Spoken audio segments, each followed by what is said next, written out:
Praise God. Purihin po ang Panginoon. Hallelujah. Sa muling pagsasama-sama po natin at magpatuloy po tayo sa pagpapahayag ng kadakilaan ng Panginoon. Ano po? Magpatuloy po tayo sa isang pinagpalang araw na ito ng ating pong pagpupuri sa Panginoon sapagkat ang ating puso ay puno-puno po ng pasasalamat at pagsamba sa Kanya. At isang pagkakataon pong muli na patuloy po nating alalahanin yung pong kabutihan, yung pag-ibig, yung biyaya, nasa loob ng isang linggo, na naranasan natin sa Panginoon na yung kanyang proteksyon at ang kanyang presensya. Yung kanyang pong napakalabay na pakpak. Katulad ng isang agila na nandun tayo sa ilalim ng kanyang malabay na pakpak. Natudoon yung kanyang proteksyon, nararamdaman natin yung kanyang banal na presensya. Pagka wala tayo sa ilalim ng malabay na pakpak ng Panginoon, malungkot ang buhay. Amen po ba? Kasi wala tayong nararamdaman, wala tayong nararanasang nagmumula po sa Diyos. Pero pag nandun tayo sa malalim na balabay, sa isang napakalaking pakpak ng Panginoon, nandun tayo para tayong mga sisiw na kanya linulukuban. Parang napaka-kontento po natin, napaka-tiwasay po natin. Napaka-mapayapa po ng ating mga buhay sapagkat meron tayo pinaglalagakan ng ating pananampalataya. Alam natin na wala tayong magagawa sa ating mga sarili kung wala yung malabay na pakpak ng ating Panginoon at yung kanyang kapangyarihan. Amen po ba? So, purihin po Panginoon at magsama-sama po tayo. Maipadama nawa ng Panginoon yung kanyang kagalakan sa pagsasama-sama natin ito at yung kagalakan na yun ay bumaba sa ating mga puso at maramdaman natin yung kagalakan na yun. Amen po. So, tayo po muna yung manalangin.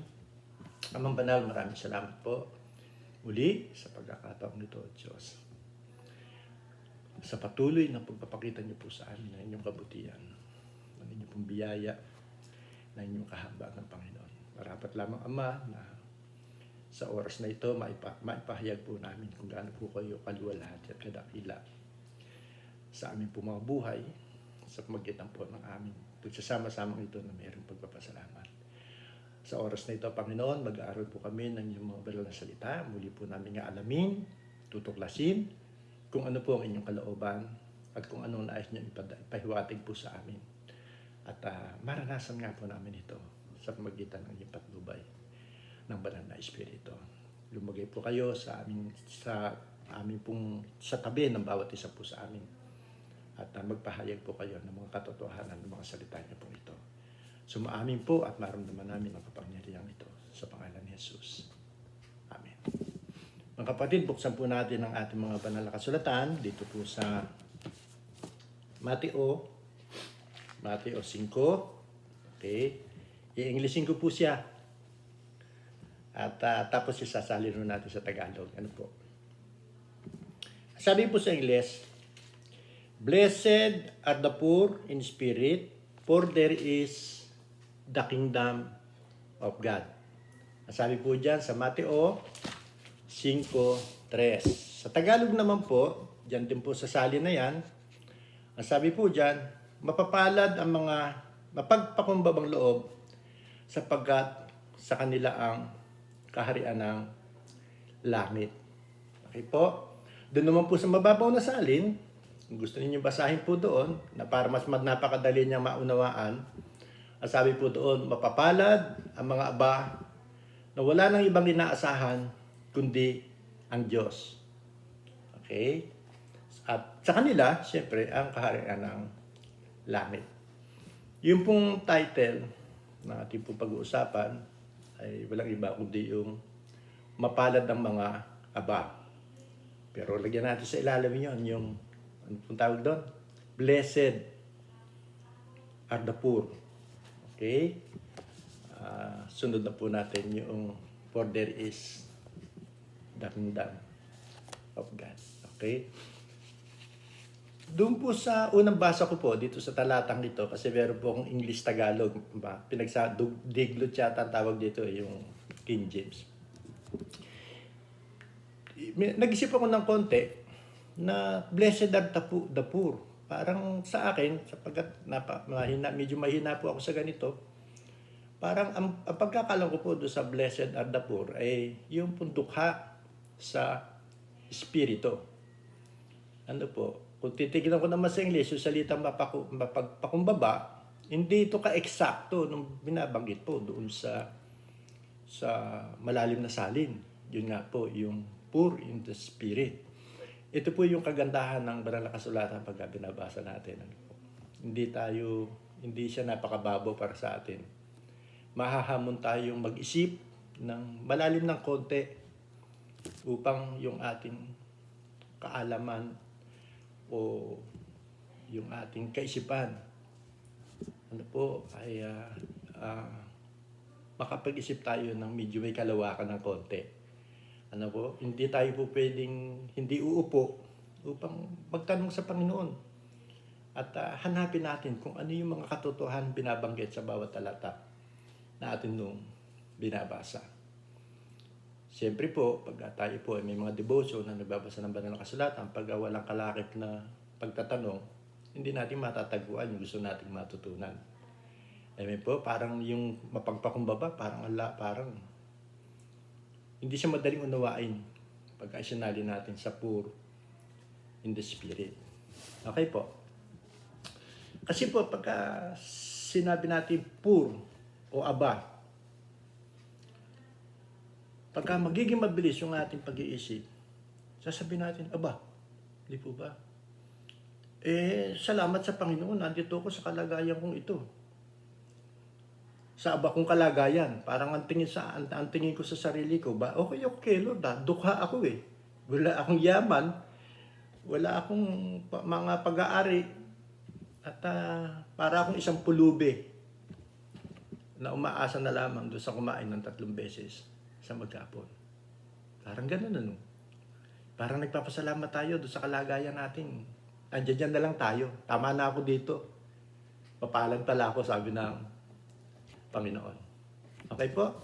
So, tingnan po natin.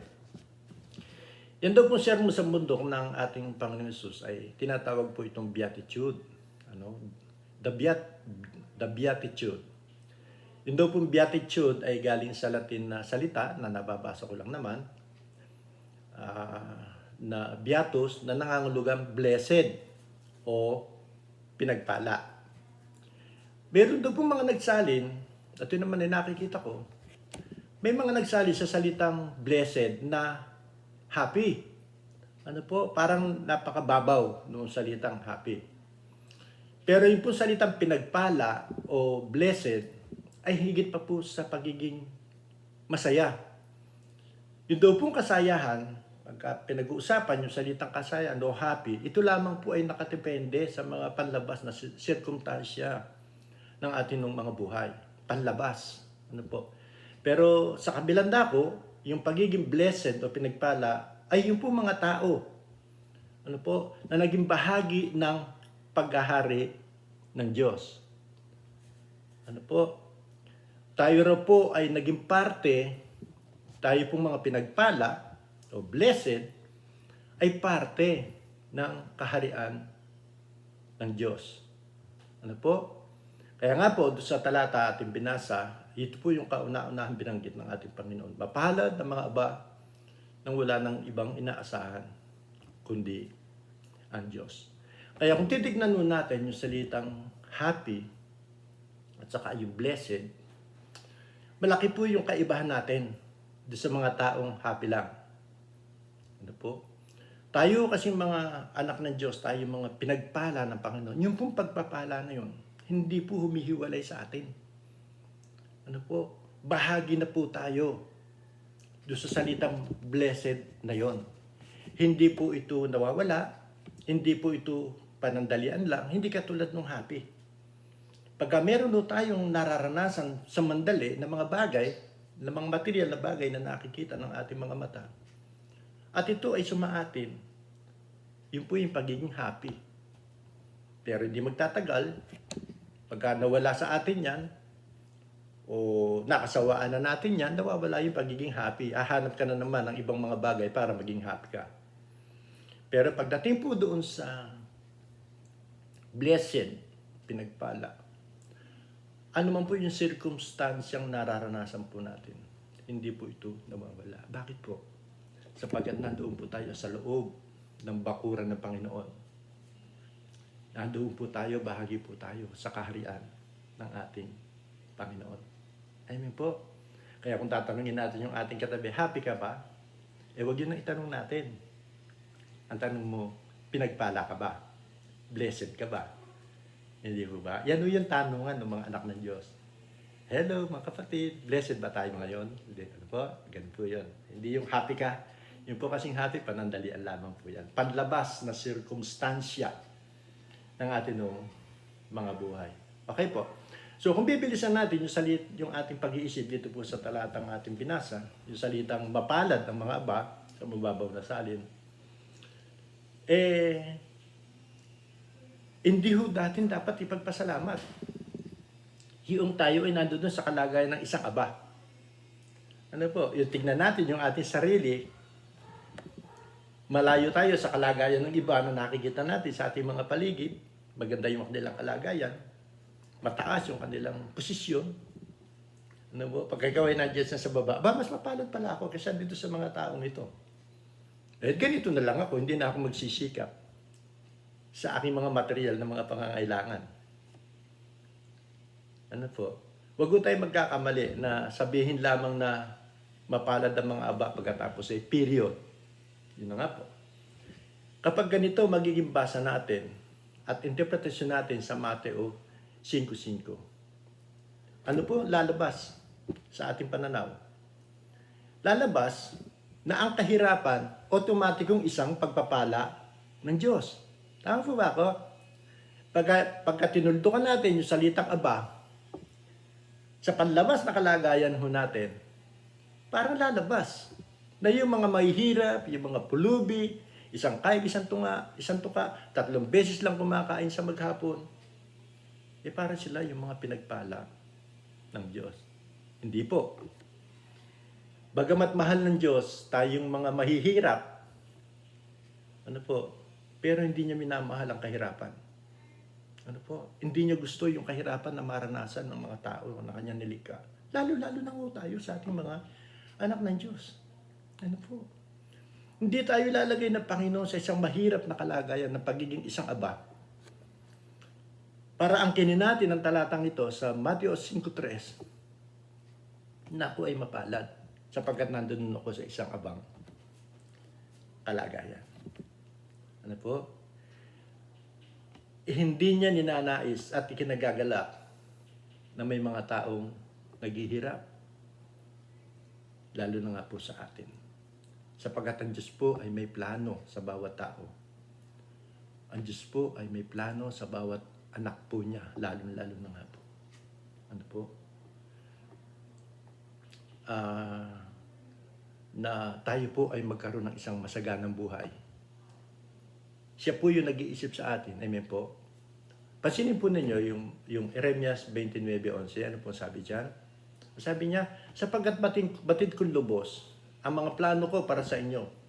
Mga planong hindi ninyo ikasasama, kundi para sa inyong ikabubuti. Ito'y mga planong magdudulot sa inyo ng kinabukasang punong-puno ng pag-asa. Dagdag pa po natin yung Juan 10:10, hindi po ba? Naparito ako upang ang mga tupa ay magkaroon ng buhay, ano po, ng isang buhay na masagana at isang ganap na buhay. Pansinin po ninyo, dito po sa mga talatang ito, hindi tinutuldukan ng Panginoon yung kahirapan. Hindi ibig sabihin kung nandiyan tayo sa ganyang kalagayan, ano po, mapalad na ho tayo. Amen po. Yung pong pagiging aba po natin dito sa talatang ito, hindi po yung kahirapan sa kabuhayan, kundi ito po yung kahirapan sa espiritu. Ang binabanggit ditong poor ay hindi isang poor sa pera, kundi poor in spirit. Ano po? At pag sinali natin ito sa Tagalog, ay ang pagiging mapagkumbaba sa harap ng Diyos at sa harap ng ating kapwa. Amen po. Paano nga po ba natin masasabi? Paano nga po ba natin masasabi? O sino ba yung mga puring spirit na ayon kay Jesus ay pinagpala ng Diyos? Okay. Mga kapatid, ako po ay bago ko po banggitin yung mga puring spirit, pumapasok sa aking kaisipan. Paano nga ba yung kung titingnan natin yung salitang mapagpakumbaba? Hindi po pa pagka binabanggit natin yung salitang mapagpakumbaba. Ito po yung pagka sinampal ka sa kabila, ibibigay mo pa yung kanan. Ito po yung taong pagka nakaramdam na mayroong taong sumasama loob sa kanila, lumalapit at humihingi ng tawad. Ito po yung mga taong pagka mayroong humingi ng polo mo, ibigay mo pa pati pantalon mo o kaya tsinelas mo. Sabi ng Panginoon niya. Amen po. Ito po yung mga taong napakadaling tanggapin kung ano man po yung mga masasakit na mga salita na lumalabas sa bibig ng isang tao patungkol po sa kanya. Matatawagin natin silang puro o mapagpakumbabang puso. At pagka pumapasok sa ating kaisipan, masasabi natin mapalad ako sapagkat nagawa ko itong mga bagay na ito. Amen? Natututunan po natin magpakumbaba sa ganung mga sitwasyon. Yung ikaw ay inaargabyado na, pero ipinagwawalang bahala mo na lang. At nasasabi natin, bahala ang Diyos sa akin.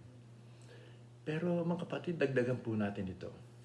Kung paano ilinalarawan ng banal na kasulatan yung mga taong dukha sa espiritu o mga taong mapagpakumbaba o mga taong mga aba na walang inaasahan ang Diyos. Amen pa. Yung salitang walang inaasahan, walang ibang inaasahan kundi ang Diyos. Sa paano po pwede nating ipakita? Ito pong bilang isang taong walang inaasahan kundi ang Diyos. Amen po? O itanong natin ngayon. Sino ba? Ang mga puring spirit na ayon kay Jesus ay pinagpala ng Diyos. Babanggit po ako ng ilan. At tignan po natin kung ganito po yung nagiging kalagayan ng maraming mga Kristiyano ngayon. Bihira hong mangyari sa atin yung sampalingke. Bihira bang mangyari sa atin yung hihingin sa iyo yung isang pag-aari mo, isang bagay, gagawin mo pang dalawa at ibibigay mo pa yung isa. Hindi po ba? Bibihira po yung sa atin na mga bagay na ganyan na hindi pangkaraniwan. Bagamat napakadaling gawin itong mga bagay na ito. Tingnan po natin yung mga ilang poor in spirit. Palagay ko, dalawang paksa po ito, dalawang pagtatagpo po natin ito, okay? So, yun daw pong poor in spirit, siya raw po ay handang mawalan ng, sa Ingles na worldly possession. Ayun po ba? Ulitin ko po. Ang poor in spirit ay handang mawalan ng worldly possession. Tinignan ko po sa Tagalog yung salitang worldly, kung ano ibig sabihin niyan. Ito raw po salitang worldly. Ano po? Nakita ko po yan, yan daw po ay unspiritual. Tinignan ko po siya na ito raw po ay temporal at ito raw po ay karnal. Kumbaga, yung pong pagiging karnal sa ganito pong mga bagay, hindi naman po masasabing kasalanan. Hindi naman po natin masasabing masama. Ano po? Yung po tinatawag na worldly possession, ano po, na handa tayong mawalan ng worldly possession, isa pong kalagayan natin sa kalagayang karnal, sapagkat nandirito po tayo sa ibabaw ng lupa. Ano po? Kumikilos po tayo ayon doon sa agos ng mundo, may posisyon ka, hindi po ba? Marami kang pag-aari, ano po, mayaman ka, hindi po ba? Marami kang nandun ka sa isang mataas na posisyon.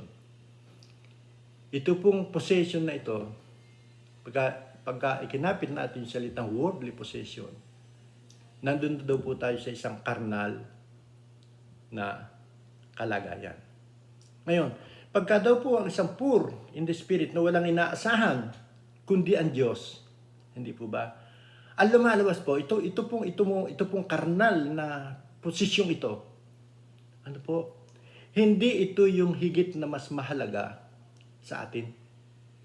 Kundi nandun tayo sa isang kalagayan na ang Diyos ang inaasahan natin sa ibang mga pagkakataon.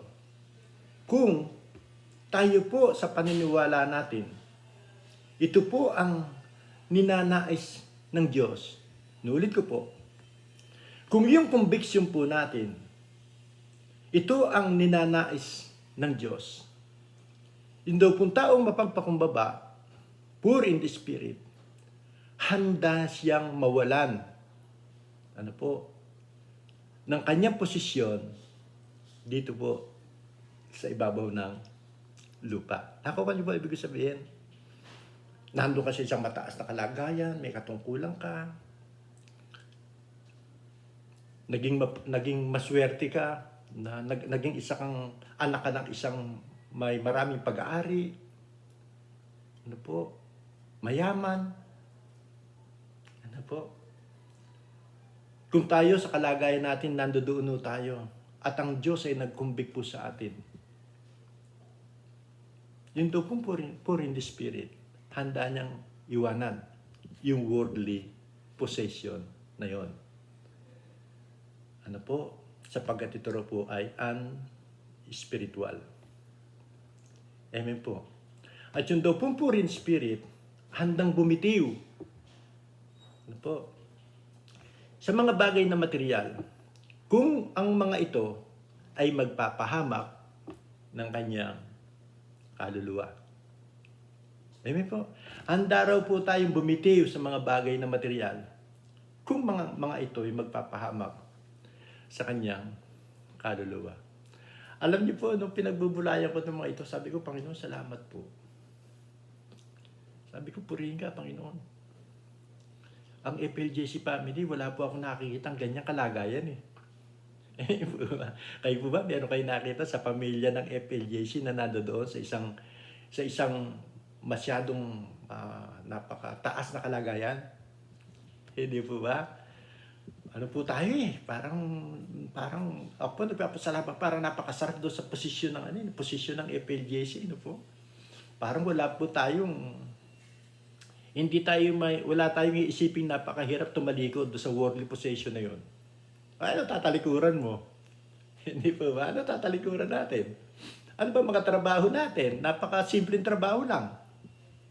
Po ba? Hindi ka isang taong napakataas ng iyong posisyon at napakalaki ng sweldo mo. At mag-isip ka parang napakahirap bumitiw sa mga material na mga tinatangkilik ko. Po ba? Pero alam niyo po, nandun din naman yung isang hamon eh. Panginoon, paano kung aalukin ako ng mundo? At hindi naman masama, hindi naman kasalanan. Magdedesisyon ka. Lalaban ka naman ng parehas. Matataas ka ng posisyon. Hindi po ba? Pero bagamat wala pa po tayo doon sa posisyon na yon, at tinahamon tayo na malagay tayo doon sa ganung kalagayan, at nakikita mo ngayon bilang isang Kristiyano, parang naniniwala kang itong kalagayan mong ito, sa magiging kalagayan natin ito, ay magiging hadlang upang bumabaw yung ating relasyon sa Panginoon. Amen po ba? Yung pagiging poor in the spirit po natin, yung pangangailangan natin bilang dukha sa espiritu, ay hindi magkaroon ng kaganapan. Nakuha niyo po, ibig sabihin? Alam niyo po, minsan, narinig, ako madalas po nakikita ko sa testimony ng mga mayayamang naging Kristiyano. At minsan, pinlas nga dyan ni Pastor Diyos, yung si Henry C. Marami po mga pilantropo na naging Kristiyano. Dahil nagsasabing sila naging Kristiyano. Ano po? Yung Gokong Way ba yun? O meron pa pong isa. At marami akong nakikita. Hindi po, minsan nagpa-testimony siya. Sabi niya, ang mabuhay ay kay Kristo. Ang mamatay ay pakinabang. Alam niyo po, pagka sinabi ang mabuhay ay kay Kristo.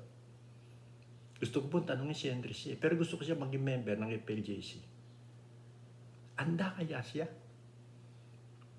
Yung laki ng kanyang kayamanan at mag-convict sa kanya ang Holy Spirit. Yung kanyang mataas na posisyon. Siya yung pinakapangunahing tao doon sa kanilang pag-aari na namamahala. Ano kaya? Sino kaya yung mga mas napakahirap na kalagayan tayo, ang FLJC, o yung kalagayan nito mga taong ito? Amen po? Ako pa niyo po ba? Hindi po tayo inuobliga ng Panginoon na mawala po tayo sa worldly possession, sa mga material na bagay. Pero may mga pagkakataon sa mga taong nandirito sa ganung kalagayan bilang mga Kristiyano. Ano po? Talikuran. Ito mga bagay nito. Nakakalungkot pong isipin. Yung pong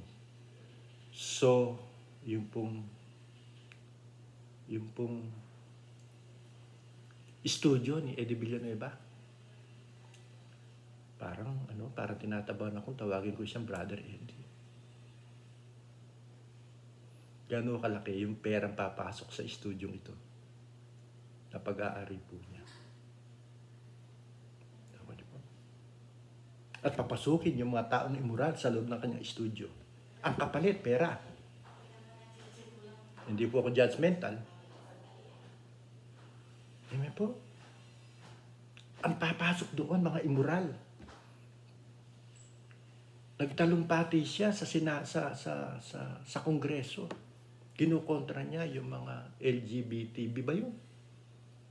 Amen po. Na hindi niya sinasang-ayunan pagkatapos ito yung mga tao. Yung isang nag-entertain po doon, akong tawagin na si Vice Caballo. Kuha nyo? Handa kang mawalan ng worldly possession at mga material na bagay. Kung ang mga ito'y magpapahamak ng kanyang kaluluwa, mga kapatid, di ko nahatulan si Brother Eddie o si Eddie Villanueva, na yung kanyang kaluluwa ay mapapahamak. Pero pinag-uusapan mo natin ito, yung poor in the spirit. Handa po siyang magpakumbaba. Handa siyang ilagay yung kanyang sarili sa pagiging isang aba para sa kaligtasan ng kanyang kaluluwa. At maging malapit ang kanyang buhay, ang kanyang puso sa atin, Panginoon. Yung pong studio na yun, mga kapatid, dinidedicate nila yun sa gawaing spiritual. Dati ang sipag-sipag kong pinanonood yung TV na yan, dyan sa television na yan, sapagkat marami mga pastor na nakikita ko nagpipreach. Nagpapahit pa ng kanilang mga luha, makabagbag damdamin. Ilang espiritu yung papasok doon. Idinidicate mo yung studio mo. Sa spiritual na gawain, pagkatapos ito, ang sabi po nila, spiritual strengthening. Opo. Kung itong mga taong ito papasok doon, makinig na sermon ni Eddie Villanueva, magkaroon ng Bible study, magkaroon ng mga cell group. Opo. Itong mga taong ito, black timer, uupad doon sa studio para ipalabas yung kanilang mga yung showtime nila. Nakuha niyo po ibig sabihin. Mayroong pagkakataon na pwede mong tanggihin yan. Isara mo yung pintuan para sa mga material na bagay. Poor in the spirit. Ang layo po kay Sakeo. Si Sakeo, yung kanyang posisyon at saka yung kanyang mga material na mga pangangailangan, mga material na pag-aari, tignan po ninyo. Nung maramdaman niya yung presensya ng Panginoon, Tinanggahan na niya yung kanyang posisyon. Tinanggahan niya yung maraming pera na kanyang nakukuha. Yan po yung mga taong poor in the spirit, katulad ni Sakeo. Handang talikuran ng maraming mga bagay. Kung sa paniniwala po natin, ito ang ninanais ng Diyos. Pero sa palagay po ninyo, sa paniniwala natin bilang mga mananampalataya, hindi ba yun ang ninanais ng Diyos? Di po ba? O, sabi ng Panginoon sa binatang mayaman na may katungkulan din naman. Halika, sumunod ka sa akin. Pamigay mo sa mga dukha. Sa mga mahirap yung kayamanan mo. Ako niyo po, tinalikuran niya si Lord. May mga pagkakataon na kailangan natin tumanggi sa mga bagay na sa tingin natin ay makapagpapataas ng ating posisyon sa mundo. Sa tingin natin ay lalong makapagpaparami ng ating mga kayamanan. Pero mga kapatid, kung nababasa ho natin sa buhay natin na hindi natin kailangan ng mga ito, tanda ng ating pagpapakumbaba. Tatanggihan po natin itong mga bagay na ito. Ayun po. Pero salamat sa Panginoon. Tayo, nakikita ko po sa FLJC family, no? Napakababaw lang ng ating mga kaligayahan. Amen po ba? Wala tayo mga bagay na katulad nitong binabanggit ko pong unang ito na atin nung tatalikuran. Pero alam niyo po, marami akong mga nakasasalamuha ngayong pastor. May mga mentoring kami, may mga seminar kami, kahit nasa gadget lang. Si Pastor Alan at saka yung kanyang asawa, parehong sa gamot yan eh. Yung nagbebenta po ng gamot. Iniiwan po nila yung trabaho na yun, nila ka na sweldo nila, libre coach pa eh. Pero itong Pastor Alan na ito, si Pastor Alan, nakasama natin. Iniiwan niya po yun eh. Talagang nagtiwala siya sa Panginoon. Bakit po? Kasi sa testimony niya, ang Diyos nagkumbik sa kanya. Nangusap ang Panginoon sa kanya na siya pahawakan niya ng tao. Kita niyo po? Nakuha niyo po? Salamat sa Panginoon. Dito po sa pagiging poor in spirit, na ito po yung hamon sa atin.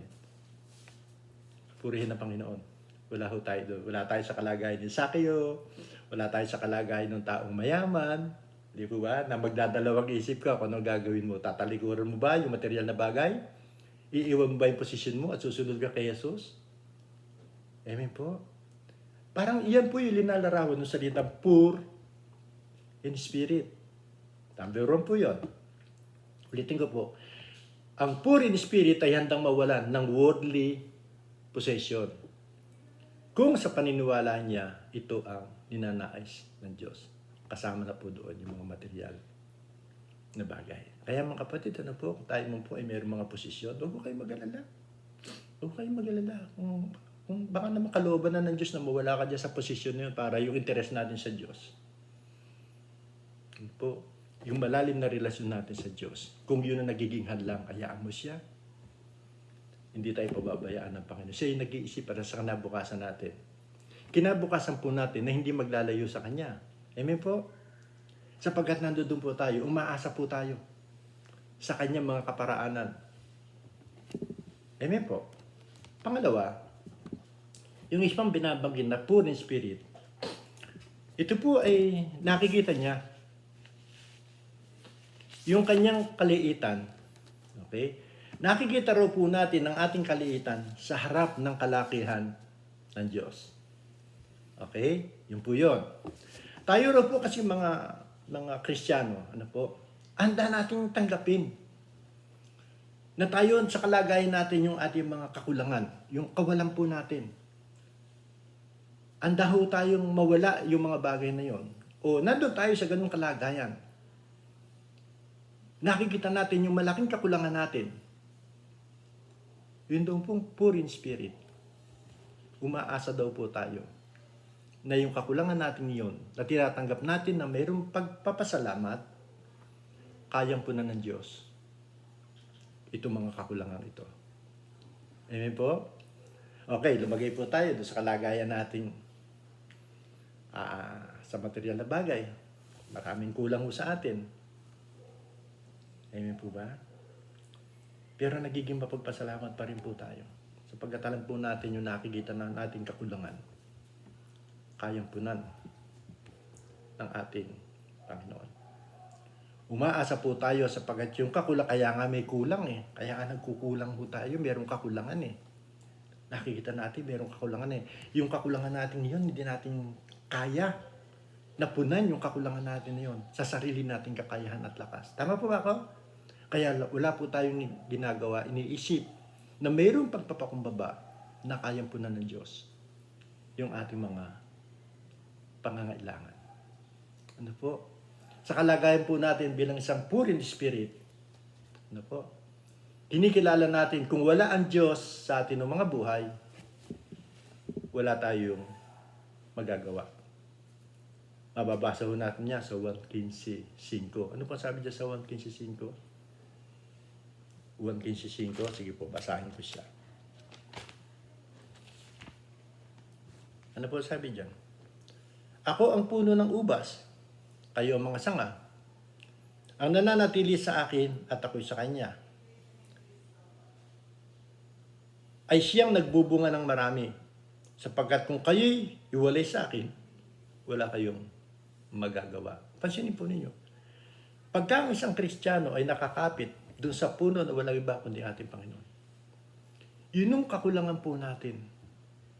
Ano po? Nagmumula po yan kay Kristo, dumadaloy sa buhay po natin upang magkaroon ng kapunuan ang ating mga buhay. Ang kailangan lang nating makita, yung ating kalakihan, kaliitan, at ang nakikita natin ay kalakihan ng ating Panginoon. Amen po. Tayo po mga Kristiyano, wala tayong yabang eh. Pag ang isang Kristiyano may yabang, wala yung pagpapakumbaba sa kanya. Pag ang isang Kristiyano may hangin sa ulo, ano po? Wala siyang po pwedeng asahan kundi yung kanyang sarili at hindi sa ating Panginoon. Pero tayo po mga poor in the spirit, wala tayong mga inaasahan kundi ang Diyos, na kaya natin tanggapin yung ating mga kakulangan. Ano po? Handa ho tayong mawalan at magkaroon ng kakulangan upang punan ng Diyos yung ating mga pangangailangan. Ayun po. Naniniwala po tayo sa pangako ng Panginoon na kung wala kayo sa akin, wala kayong magagawa. Ano sabi niya? Manatili kayo sa akin. Pupunan ko yung inyong mga kakulangan. Pupunan ko yung inyong mga pangangailangan. Amen po? Ano pa? Yun daw pong poor in spirit ay hindi sumasandig sa kanyang sariling kaalaman, sa kanyang kahusayan. Okay, ano naman po ito? Yung pong kanyang napakatalino ko, napakagaling ko, napakahusay ko. Ano po? Hindi raw po tayo sumasandig sa karnal na kalagayan po natin, yung ating kahusayan at saka yung ating kaalaman. Kundi tayo raw po ay umaasa ng buong pagtitiwala sa mga pangako ng Diyos. Tayo raw po mga poor in the spirit, itinatabi natin yung ating karunungan. Itinatabi natin yung sarili nating kaalaman. Tinatabi natin yung ating sariling kahusayan. Kundi umaasa tayo sa karunungan, ano po, sa kaalaman at kahusayan ng ating Panginoon. Amen po. Umaasa po tayo sa Panginoon na nag-iisip po sa atin, nakasandig po tayo kung ano po, itong Diyos na ito na sagana sa karunungan. Panginoon, ikaw ang mas marunong kaysa sa akin. Panginoon, mas mahusay ka kaysa sa akin kalagayan. Di po ba? Nagtitiwala tayo doon sa pangako ng ating Panginoon na sa iyo mayroong mga mabubuting kaparaanan, magagandang kaparaanan para sa maganda nating kinabukasan. Tignan po ninyo ang kalagayan ng tao. Pag may dumating na problema sa kanya, may dumating na pagsubok sa kanya, may mga dumating na mga sitwasyon, critical. Hindi po ba? Sila rin yung nag-iisip ng mga kaparaanan. Umaasa sila sa galing nila. Pagdating na rin doon sa pagpapaulad ng kanilang kabuhayan, mga pangangailangang material. Hindi po ba? Sila yung nag-iisip ng kaparaanan. parang, parang, ang galing-galing ko. Siyempre.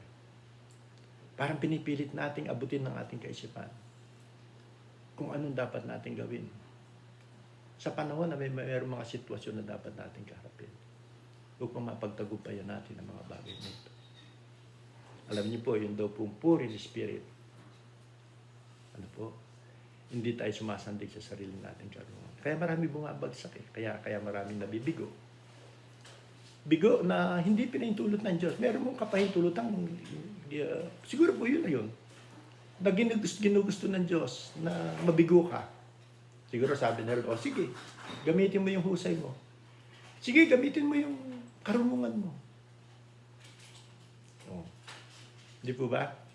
Oh, at pagkatapos, pagbagsak. Oh, sabi ni Lord, sabi ko na, sa akin ka lalapit eh. Sa akin mo iaasa eh. Sabi ko na nga, diyan.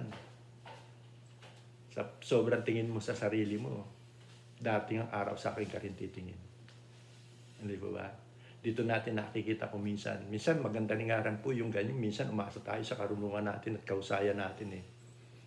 Pagka hindi tayo nagtagumpay doon sa mga pinaplano at iniisip natin, at tingin natin ay makabubuti sa ating kinabukasan. Saka natin matututunang lumakad, umarap sa Panginoon at makita natin yung ating kaliitan sa kalakihan ng ating Panginoon. Amen po ba? Hindi tayo sumasandig sa sarili nating kahusayan. Hindi tayo sumasandig sa sarili nating kaalaman. Tingnan niyo po yung Kawikaan 3:5-7. Basahin po natin.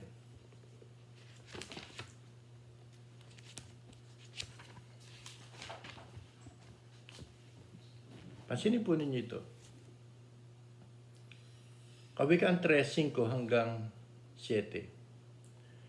Tumiwala ka sa Panginoon ng buong puso mo at huwag kang manalig sa iyong sariling kaunawaan. Kilalanin mo siya sa lahat ng iyong mga lakad at kanyang ituturo ang iyong mga landas. Okay po? Huwag kang magpakapanta sa iyong sariling mga mata. Matakot ka sa Panginoon at humiwalay ka sa kasamaan. Ano po tinuturo sa atin ni Ari Solomon? Na si Ari Solomon ay umasa sa karunungan ng Diyos. Amen po ba? Ano sabi niyan? Huwag kang manalig sa iyong sariling kaunawaan. Huwag kang magpakapantas sa iyong sariling mga mata. Bakit sinasabi po ng banal na kasulatan itong mga bagay nito? Alam niyo po, pagka tayo ay umasa sa sarili nating kakayahan at kahusayan, hindi natin makukuha yung lubos na kasiyahan ng ating mga buhay. Hindi natin makukuha yung lubos na kasayahan sa ating mga buhay.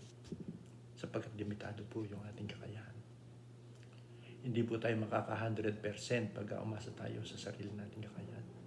Pagka tayo tumingin tayo sa ating mga sarili.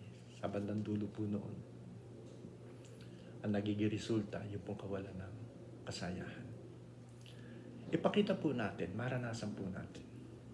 Dito po sa mga poor in spirit na ito, kung saan kalagayan po tayo nandoon. Ano po? Poor in the spirit na kung saan ay parang ano po, no? Kung gusto kung tatanungin ko yung sarili ko, parang gusto kong manatili doon sa poor in the spirit. Pero ewan ko po, kung kukontrahin niya ako, kung sasang-ayunan niya ako. Hindi ba yung poor in the spirit yung gusto mo maging mayaman sa espiritu? Kaya nga poor in the spirit ka eh. Hindi po ba? Gusto mong hanapin at magsumikap na maging mayaman tayo sa espiritu. Tama po ba ako? Pero maganda po yung ganon. Yumaman tayo sa espiritu. Pero sa pasimula, kung hindi natin uumpisahan doon sa makita natin yung ating mga sariling dukha tayo sa espiritu, paano mong mararanasan yung yumaman po tayo sa espiritual na kalagayan po natin? E di magpapasimula tayo sa poor in the spirit. Amen po ba? Kung handa natin talikuran yung worldly possession po natin, handa natin talikuran yung material na bagay, alang-alang kay Kristo, yun po yung susi upang tayo ay yumaman sa spiritual po natin. Kung handa nating tanggapin yung ating kaliitan sa harapan ng Panginoon at makita natin yung kalakihan ng Diyos, yun po yung susi para yumaman tayo sa spiritual na kalagayan po natin. Ano po? Kung tatanggapin natin na handa tayong sumandig sa kanyang kaalaman at kahusayan at hindi sa ating sarili, yun po yung susi para yumaman tayo sa espiritu. At maging bahagi po tayo sa kaharian ng ating Panginoon. Kung hindi natin iisipin sa sarili natin, poor in the spirit po tayo. At para yumaman tayo sa spiritual na kalagayan natin, hanapin natin yung susi. Amen po ba? Huwag tayo manalig sa sarili nating kakayanan. At sa mga hamon na ginagawa sa atin ng Diyos, this is pinag-aaralan natin ito, gawin po natin. Upang yung masagan na relasyon natin sa Panginoon, yung malapit na relasyon natin sa Panginoon, sapagat sa Kanya natin inaasa na wala tayong inaasahan kundi ang Diyos, mga kapatid, yayaman po tayo. Hindi sa mga material na bagay. Hindi sa maraming posisyon dito sa ibabaw ng lupa. Yayaman po tayo ng ating relasyon sa Panginoon. Sapagat ito ang gusto ng Diyos. Na tayong mga anak niya, ang makita niya, na tayo mga aba sa espiritual na kalagayan natin. At pagkatapos po natin makita yung kaabahan po natin, ang magsumikap po tayo at harapin kung ano man po yung sirkumstansyang naghahamon po sa atin. Ano po? At tanggapin sa atin ng mga sarili na nandoon tayo sa ating kalagayan. Amen po? Nakuha niyo po ba yung ating pinag-aaralan? Kung ano ang karakter, kung ano ang katayuan ng isang Kristiyano poor in the spirit. Kung tatanungin ninyo, parang gusto ko lagi kong iniisip na poor in the spirit ako eh. Bakit? Hindi ko mahamon yung aking sarili na ako yumaman sa spiritual pagka hindi ko tinignan yung aking sarili, poor in the spirit ako. Aba. Mapapalad ang mga aba na walang inaasahan kundi ang Diyos. Mga kapatid, huwag natin iisipin kung nasa mataas tayong posisyon at marami tayo sa material na bagay, mayaman ka na sa espiritu. Baka yun ang nagiging dahilan. Yun ang dahilan upang hindi natin nakikita. Dukha pala ako sa espiritu. Amen po ba? Ado sa kalagayan natin yun. Matuto tayong harapin at tanggapin. Ano man sirkumstansya, bunga, itong gagawin natin ito. Amen po? Yung mga taong mabababa ang kalagayan, na nakikita natin yung ating kaliitan sa kalakihan ng ating Panginoon. Kaya tama po, yung sa malalim na salin ng Tagalog, mapapalad ang mga mapagpakumbaba sapagkat sa kanila ang kaharian ng Diyos. Amen po. Sila po yung poor in the spirit. Okay po?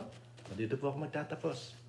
Pinipilit ko pong umiksi yung oras ko eh. Meron time clock dyan. Anong oras na po ba sa akin? Sa inyo. Yung daw pong poor in spirit, pansinin po ninyo, ay higit na nagpapahalaga sa kanyang kapwa at sa kanyang sarili. Naku, ito po mga kapatid. Ulitin ko. Ang poor in spirit ay higit na nagpapahalaga sa kanyang kapwa kaysa sa kanyang sarili. Ano nga po ba yun sa English yun? Hindi po siya, other-centered. Sa halip na maging self-centered. Nakuha niyo po? Alam niyo po, ito po yung isa sa kung makikita natin, yung buhay ni Kristo sa ibabaw ng lupa. Yung kanyang buhay nung nandito. Wala po ba kayo napapansin? Higit ang atensyon ng Panginoon sa atin ang kanyang mga nilikha. Maging mayaman man, maging mahirap man, pero ang atensyon niya nasa ating kapwa. Ang puso niya nando sa mga taong nakakasalamuha natin. Ano po? Hindi yung puso natin sa sarili natin ang nakikita natin. Yun yung puso natin na nakasentro tayo sa atin ng puso. Ayun po ba? Yung daw pong puso natin nakasentro sa puso ng iba, sa buhay ng iba, Nakasentro yung ating kalagayan sa kalagayan ng iba. Nakuha niyo po? Yung pagpapahalaga po natin sa halip na sa ating mga sarili, nakikita natin yung pagpapahalaga natin sa iba. Saan ba namatay si Kristo? Sa ninubos ni Kristo yung kanyang buhay, yung kanyang panahon. Hindi po ba doon sa mga taong nakakaharap niya na nagpapadama ng pag-ibig sa mga taong ito? Hindi po ba yung kanyang pagkalinga nandoon sa mga taong yon? Hanggang sa spiritual na kalagayan itong mga taong ito. Hindi niya inubos yung doon niya inubos yung kanyang panahon. Nakasentro yung kanyang puso sa kalagayan ng mga tao. Hindi siya mayabang. Hindi niya sinabing hindi ako katulad niyo. Hindi po ba? Hindi niya sinabing mas mataas yung kalagayan ko sa inyo. Hindi niya sinabing anak ako ng hari. Hindi niya sinabing sa kanyang kalagayan. Ang sabi niya kasi, ako ang naglingkod sa inyo eh. Nagbigay ako ng halimbawa, sabi niya sa mga alagad, nagbigay ako ng halimbawa sa inyo na kayo ay pinaglingkuran ko at maglingkod din kayo sa iba. Amen po ba? Tayo mga anak ng Diyos, hindi tayo pinalalago ng ating Panginoon. Hindi niya pinalalago yung ating relasyon sa Panginoon para tayo ay maging mayabang. Ano po? Hindi tayo pinalalago ng Panginoon upang makita natin yung ating mga sarili na iba tayo sa kanila. Pinalalago tayo ng ating Panginoon, pinalalalim tayo sa spiritual, pinayayaman tayo na mula sa pagiging po ng spirit natin. Pinayayaman tayo sa spiritual na kalagayan natin upang lalo nating makita kung anong kalagayan itong mga taong ito. Nakuha niyo po. Ang atensyon natin sa kanila. Ano po? Kung ano maibibigay ho natin sa kanila, ano may tutulong natin sa kanila. Lalo-lalo na nga po sa spiritual na kalagayan. Sapagkat napunta po rito si Kristo upang mga tao ito iligtas at dalhin sa kanyang kaharian. Amen po? Hindi ho tayo katulad ng iba. Parang pagka nakakasalamuhan ng tao na yun, ang isang tao na yun, ang tingin agad natin, iba tayo sa kanila. Hindi yun eh. Dapat nga maging mas mababa tayo sa kanila upang maabot po natin sila. Pero kung tingin natin sa sarili natin na mas mataas tayo kaysa sa kanila, parang ang hirap natin maabot. Amen po ba? Hallelujah. Kaya naman po tayo mga anak ng Diyos. Tayo mga poor in the spirit. Ano po? Lagi nandoon sa kaisipan po natin. Kung ano ang po pwede natin magawa sa mga taong ito nakakasalamuhan natin. Tanggapin natin na sila rin ay ating kapwa. Ano po? Hindi malayo yung puso natin sa kanila. Kundi linalapit natin ang ating mga puso sa kanila. Sapagkat higit na binibigyan natin ng pagpapalaga yung ating kapwa sa ating mga sarili. Natatandaan niyo po ba yung isang pariseo na pumasok sa loob ng simbahan? Nakilala niyo po ba yun? Ang sabi nung pariseo, sabi niya, salamat Panginoon, sapagkat hindi ako katulad ng iba ng mga magnanakaw, mga mandaraya, mga mangangalo niya. Salamat Panginoon sapagkat hindi ako katulad ng publikanong ito. Ito pong publikanong ito, maniningil din po ng bus ito. Ano po? Ano po tawag doon sa tao na yon na may pagkakakilala sa Diyos? Ang tawag po dyan, spiritual arrogance. Arroganting Kristiyano. O arroganting mayroong pagkakakilala sa Diyos. Nakasentro yung kanyang sarili doon sa pag-aakala niyang napakalapit niya sa Diyos. At walang kwenta yung mga tao pumapasok sa simbahan, nakakilala pa niya. Kakilala nga niya, kaya naturo eh. Kaya niya nahusgahan eh. Kakilala niya. Hindi po ba? Sabi niya, hindi ako katulad nito. Ang tawag po dyan, spiritual arrogant. Wala po ba tayo nakikita ng ganun, nababasa sa buhay natin? Parang ang taas-taas ng kalagayan natin dahil sa tayo nga ba isang Kristiyano at iba yung buhay ko kaysa sa buhay nila. Pagkatapos tinuturo natin itong mga tao ito ng mga makasalanan, bakit tayo ba? Hindi tayo galing doon. Di ba? Dahil nga nasa biyaya ng Panginoon. Amen po. Hindi po ba sinasabi natin, live Christ, Jesus? Sinasabing like Jesus, hindi po ba? Namumuhay tayong katulad ng karakter ni Jesus. Ano po ba yung karakter ng ating Panginoon? Hindi po ba yung kanyang buhay? Inubos niya yung kanyang buhay, yung kanyang oras dito sa ibabaw ng lupa. Alang-alang sa maraming mga tao. Samantalang yung publikano na yun, nakita niya yung kanyang kaliitan. Hindi niya tinignan yung kanyang kayamanan. Ano po? Mayaman to, sigurado. Mandaraya daw siya. Pero tignan po ninyo, kinilala niya yung kanyang sarili na siya walang kwenta, napakababa niya sa paningin ng Panginoon at nakita niyo yung kalakihan ng ating Panginoon. Ano sabi niya, Panginoon, mahabag po kayo sa akin sapagkat ako isang makasalanan. Ano po tawag doon? Spiritual humility. Ano po? O nasabi ng Panginoon doon, higit na pinagpala ng Diyos ang publikano dahil sa kanyang pagiging poor in spirit. Bakit sinabi ng Panginoon na itong publikanong ito ay poor in spirit? Nakita niya yung kanyang kaliitan. Nakita niya yung kanyang malaking pangangailangan sa Panginoon. Hindi sa pangangailangan ng mga material na bagay dito sa mundo. Ano po? Meron siyang worldly possession. Pero iniwan po niya ito katulad ni Sakeo. Ang tinignan niya, yung hindi niya pagiging karapat-dapat sa Panginoon.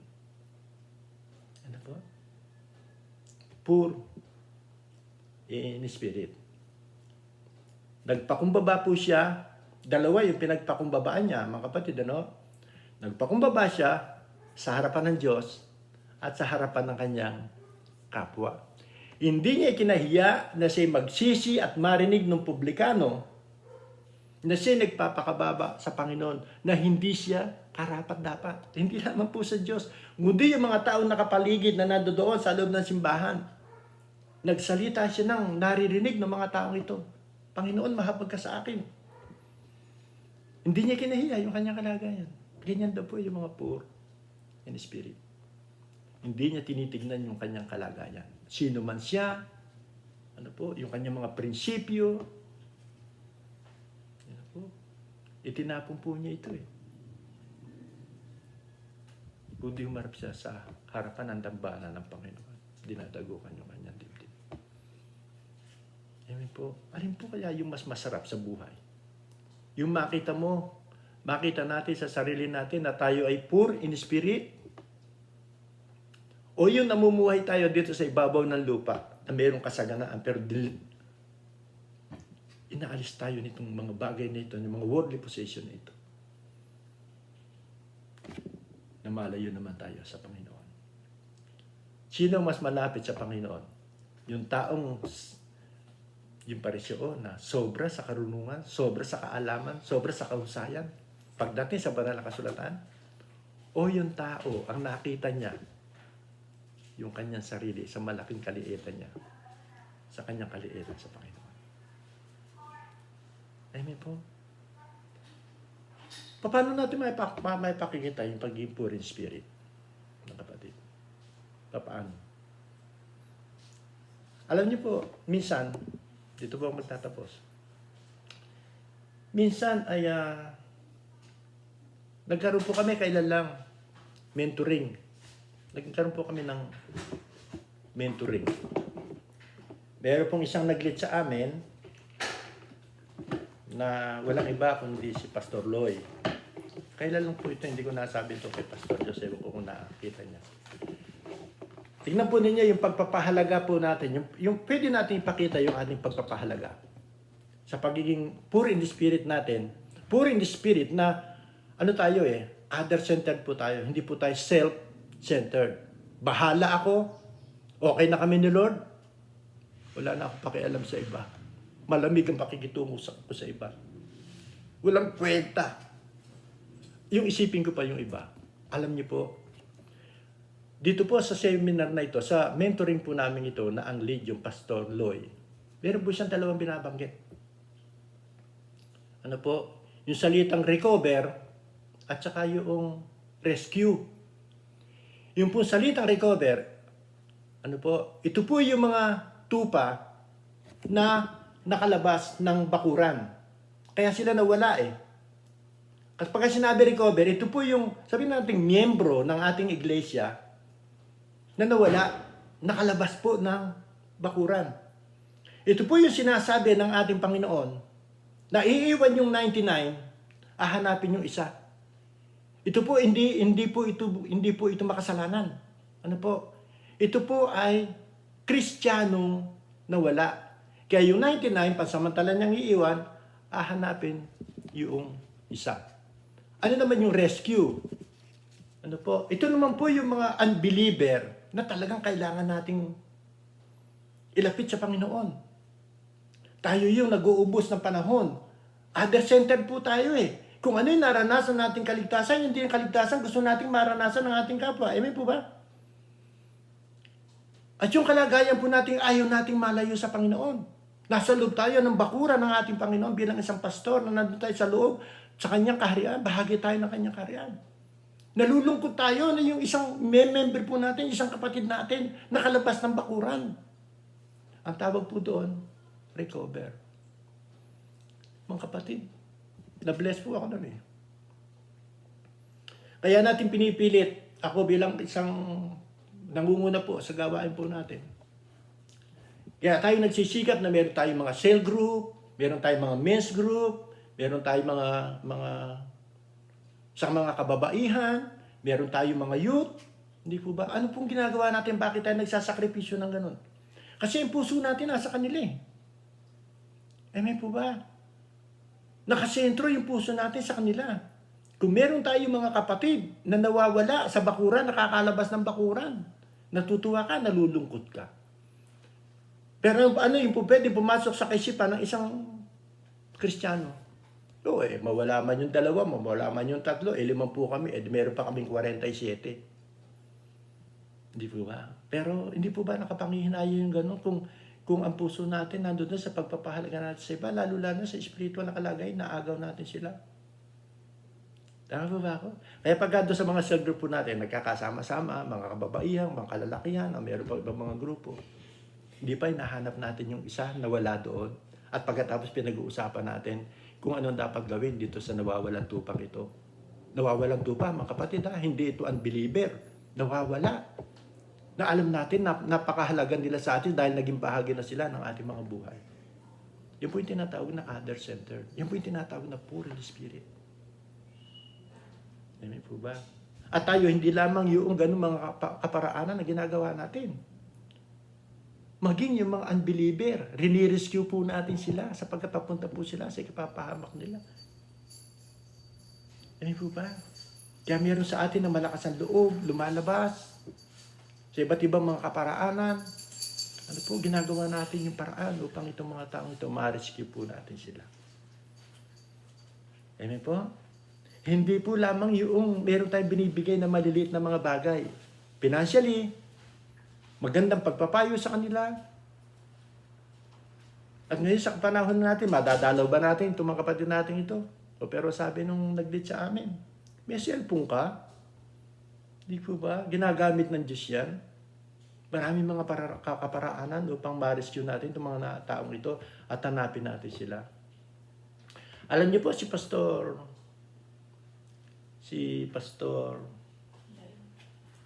yung sa Dulos. Sino yan, anak? Bishop Oriel. Nagsabi po siya ng totoo. Dito sa nararanasan natin ito. Alam niyo po ba kung ilan yung nawala sa kanya mga worker? 500 katao.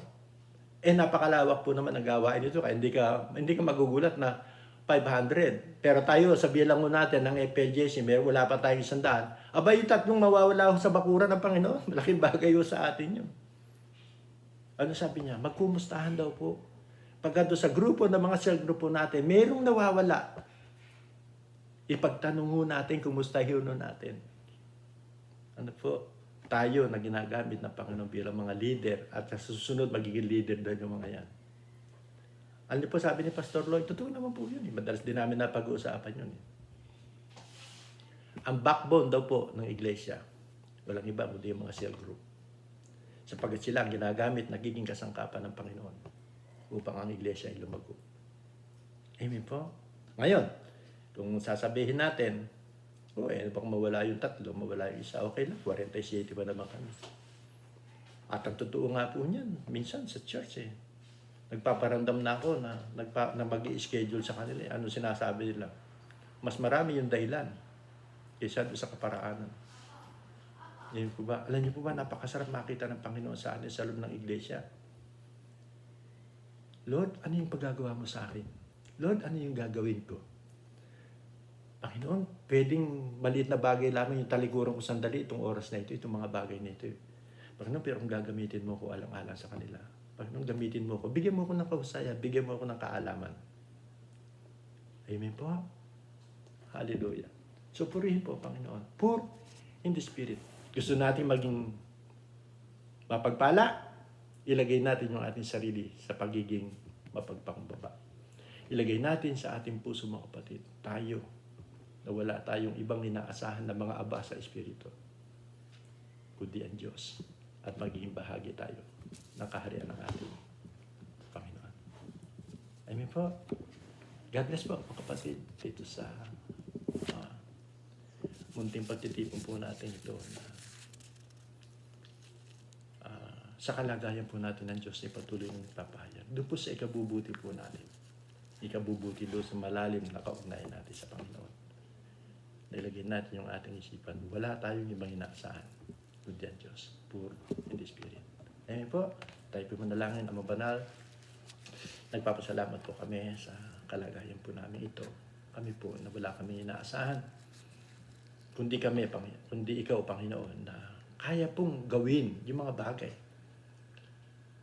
Panginoon, sa kalagayan po namin bilang Aba, Panginoon, sapagkat marami pong kakulangan sa amin Marami pong mga bagay na ikaw lamang ang makapagpupuno ng mga bagay nito upang kami po ay magsiyaman sa isang malalim na relasyon po sa inyo.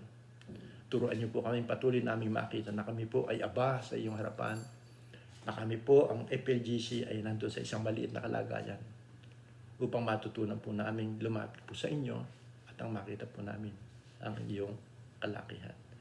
Maraming salamat po, Panginoon, sa patuloy na pagpapala, sa patuloy na pagpapahayag niyo po ng inyong kabutihan at biyaya sa buhay po ng FLGC family. Patuloy po namin pinagkakatiwala ang lahat ng mga bagay, Panginoon. Ang lahat na po pwede pong mangyari sa aming pong kalagayan. Sapagkat ikaw ang Diyos namin na pinakamahusay at pinakamarunong, pinakamakapangyarihan sa lahat, na nag-iisip na ikabubuti po namin. Turuan niyo po kami, matutunan po namin ipagkatiwala ang aming buhay sa iyo. Sapagkat ikaw lamang ang aming Diyos na isang tanging tagapagligtas ng aming po mga buhay. Salamat po aming Ama, pinupuri ka namin o Diyos. Sambahin ka sa pangalan ni Jesus. Amen. Mga kapatid, God bless po sa bawat isa. At bago po tayo maghiwalay, nagpapasalamat po ako na mayroong ayuda dumating dito sa akin, na mayroon po tayong kapatid na nagbigay ng nabanggit ko lamang na hirap kami sa wifi. Akalaan niyo may dumating na wifi dito na binigay ng Panginoon na magamit na po namin ni Mrs. sa panahon ng mga pangangailangan na katulad nitong ating ginagawa. So, God bless you, brother, sa blessing na yon. At ako ay medyo nagulat ng konti. Ang bilis-bilis. Ang kulang nga lang yung laing, yung handa mo sa birthday mo, laing, hindi kami padala dito.